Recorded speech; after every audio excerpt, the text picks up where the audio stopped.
KineMaster open ചെയ്യാം. ഒരു പുതിയ പ്രോജക്റ്റിനായി ക്രിയേറ്റ് ന്യൂ കൊടുക്കുക. ഇവയിൽ നിന്നും 9:16 എന്ന ഈ ആസ്പെക്ട് റേഷ്യോ സെലക്ട് ചെയ്യുക. അഡ്വാൻസ്ഡ് ഇവിടെ ക്ലിക്ക് ചെയ്യുക. Photo display mode fill screen ആക്കി മാറ്റുക. ഡിഫാൾട്ട് ഫോട്ടോ ഡ്യൂറേഷൻ 4 സെക്കൻഡായി സെറ്റ് ചെയ്യുക.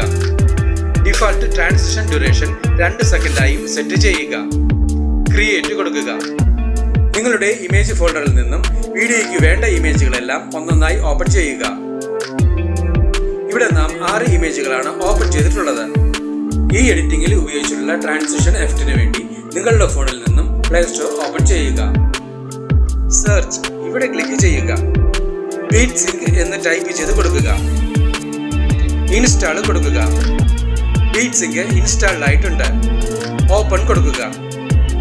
ഇമേജ് ആഡ് ചെയ്യുന്നതിനായി ഇവിടെ ക്ലിക്ക് ചെയ്യുക. ഒരു ഇമേജ് സെലക്ട് ചെയ്യുക. നെക്സ്റ്റ് കൊടുക്കുക. താഴെ ഈ കാണുന്നതെല്ലാം ഓരോ തരത്തിലുമുള്ള ഗ്രാഫിക്സുകളാണ്. ബീച്ച് പോപ്പ് എന്ന ഈ എഫക്റ്റ് ആണ് ഇവിടെ നമുക്ക് വേണ്ടത്. ഇത് നിങ്ങളുടെ KineMasterലേക്ക് ഡൗൺലോഡ് ചെയ്യുന്നതിനായി ഈ KineMaster ഐക്കണിൽ ക്ലിക്ക് ചെയ്യുക.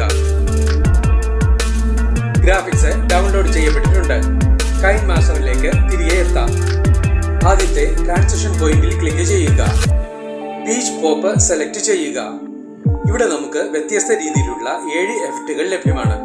ഇവയിൽ നിന്നും ഓരോ ട്രാൻസിഷൻ പോയിന്റുകളിലേക്കും നിങ്ങളുടെ ഇഷ്ടാനുസരണമുള്ള ഏതൊരു എഫക്റ്റ് വേണമെങ്കിലും സെലക്ട് ചെയ്ത് നൽകാവുന്നതാണ്. ഇവിടെ നമുക്ക് ഒന്നാമത്തെ ഈ എഫക്റ്റ് തന്നെ സെലക്ട് ചെയ്ത് കൊടുക്കാം. ബാക്കിയുള്ള എല്ലാ ട്രാൻസിഷൻ പോയിന്റുകളിലും ഒന്നൊന്നായി ക്ലിക്ക് ചെയ്ത് ബീച്ച് പോപ്പിൽ നിന്നും നിങ്ങൾക്ക് വേണ്ട എഫക്റ്റ് നൽകുക.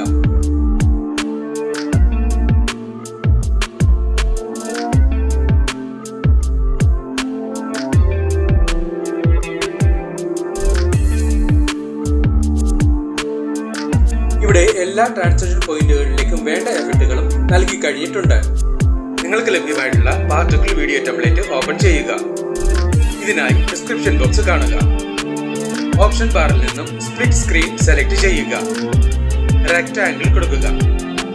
ഓപ്ഷൻ ബാറിൽ നിന്നും ബ്ലെൻഡിംഗ് സെലക്ട് ചെയ്യുക.